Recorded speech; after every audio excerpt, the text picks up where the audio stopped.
նշեցիք, որ եպիսկոպոսներից մեկը KGB-ի գործակալ է,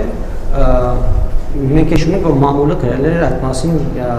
նշելով Եզրաս Ներսիսյանին, Կտրիչ Ներսիսյանի եղբորը համատեղությամբ։ Պարոն վարչապետ, վերջերս մի քանի օր առաջ Եզրաս Ներսիսյանը Ռուսաստանի Դաշնության նախագահ Վլադիմիր Պուտինի կողմից հերթական շքանշան ստացավ։ Ուզում եմ հասկանալ, դուք այստեղ կապ տեսնում եք եւ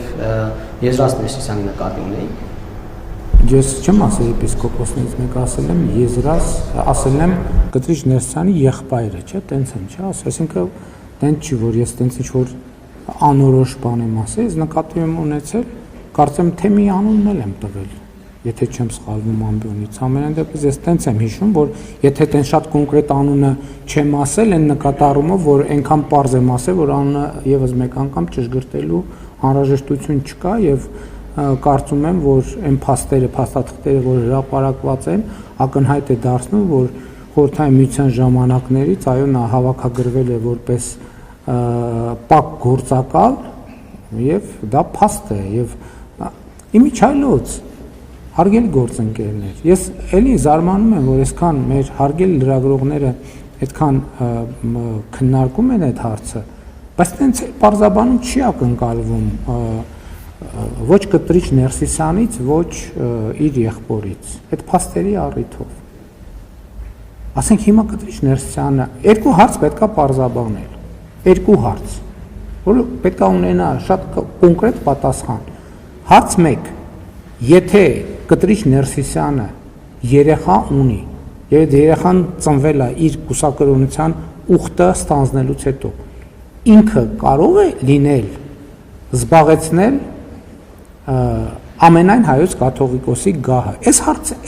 ինչի չի հնչում Հայաստանում։ Որը մեկ ինչի չի որևէ փորձագետի, մասնագետի մայր աթոռի ներկայացուցիչ այս հարցը տալիս։ Եթե նա ունենար պարզվի, որ ունի աղջիկ, կամ որևէ մեկը, ով կուսակրոնության ուխտը ստանձնե, հետո երեխա է ունեցել, կարող է լինել կաթողիկոս, թե չի կարող։ Որովհետև այսօր իմ արձանագրումը ուզում եմ, որ ճիշտ լինի։ Կտրիչ Ներսիսյանը կաթողիկոս չի։ Հայաստանի Ծառայքելական եկեղեցին այսօր չունի կաթողիկոս։ Կա մարդ, որը ապօրինի ձևով գտնվում է այդ կարգավիճակում։ Ես այն օրը մի քննարկման ժամանակ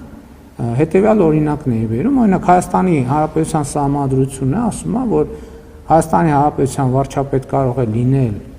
վերջին 4 տարում միայն Հայաստանի Հանրապետության քաղաքացիություն ունեցող անձը։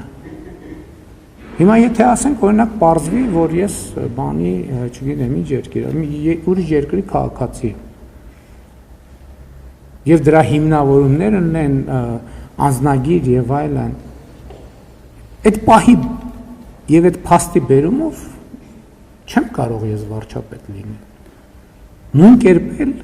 կաթողիկոսը երեխա ունենալու բերումով չի կարող կաթողիկոս լինել։ Նա Կտրիչ Ներսիսյան է, դրա համար ենք մենք ասում Կտրիչ Ներսիսյան, որովհետև նա կաթողիկոս չի։ Ինչ վերաբերում է պարգևատրման փաստին, չունեմ մեկնաբանություն, ցանկացած երկիր ազատ է պարգևատրել ում ցանկանում է։ Այդ թվում եւ հայաստանցի եպիսկոպոսին։ Համեն դեպս մեր օրենքը չի արգելում, էլ չեմ ասում, որ կարող է պարզվի, որ պարգևատրված անձը նաեւ Ռուսաստանի քաղաքացիություն ունի, դա էլ պետք չի բացառել։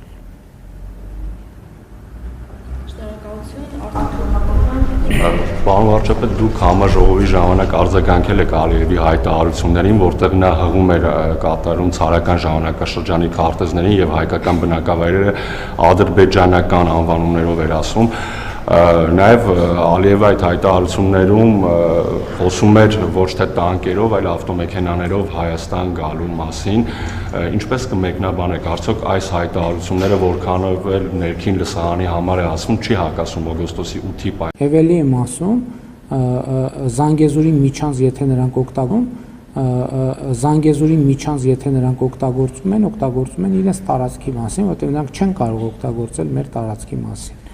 Ինչ վերաբերվում է Ադրբեջանի նախագահի մյուս հայտարարությանը, ելի եմ ասում, մենք պետք է նախ ամբողջության մեջ գնահատենք այդ հայտարարությունը, որովհետև ես նախորդ օրն էլ լրագրողը հարց տվեց, շատ կարևոր է որ ճշգրիտ լինի, ճշգրիտ արձանագրենք ինչա տեղի ունեցել, հետո նոր գնահատենք։ Իսկ որն է ճշգրիտ արձանագրումը, որովհետև մեր մամուլում ես էլ եմ ասում, այդ ընդհանրապես իմ գործառույթը չի, ես սրա մասին պետքա չխոսեմ էլ, սրա մասին պետքա խոսեն լրատվամիջոցները, ովքեր տեղեկատվությունը պետքա ճշգրիտ փոխանցեն, որ հարցը ճշգրիտ ձևակերպի, որ պատասխաններ լինի ըստ էության եւ ոչ թե ուրիշ բանի մասին։ Օրինակ ասում են, որ Ադրբեջանի նախագահն ասել է չկա Սևան, կա Գյոյչա, մինչդեռ հնչել է հայտարարություն, որ ցարական ժամանակների քարտեզում Սևան չկա,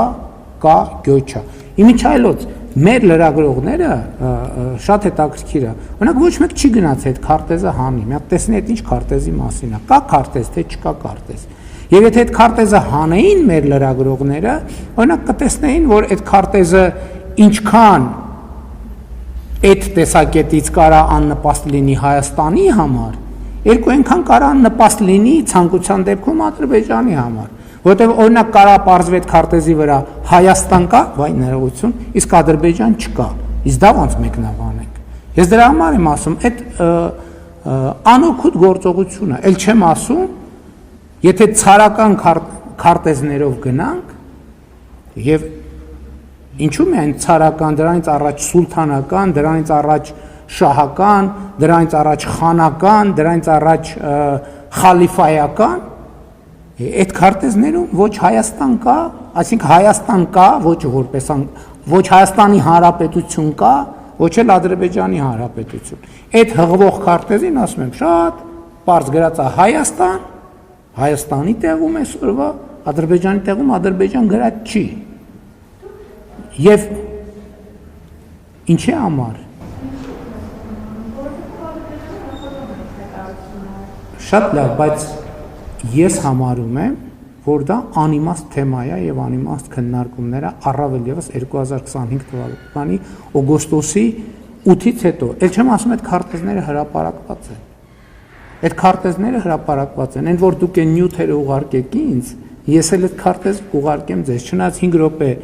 փնտրելով կարող եք այդ քարտեզը գտնել։ Այսինքն որ այդ քարտեզի վրա Հայաստան գրած, Ադրբեջան գրած չի, ինչ է նշանակում դա։ Դա ինչ քաղաքական հետևության է բերում։ Բայց եմ ասում, խալիֆայության շրջանում եղել է խալիֆայությունը։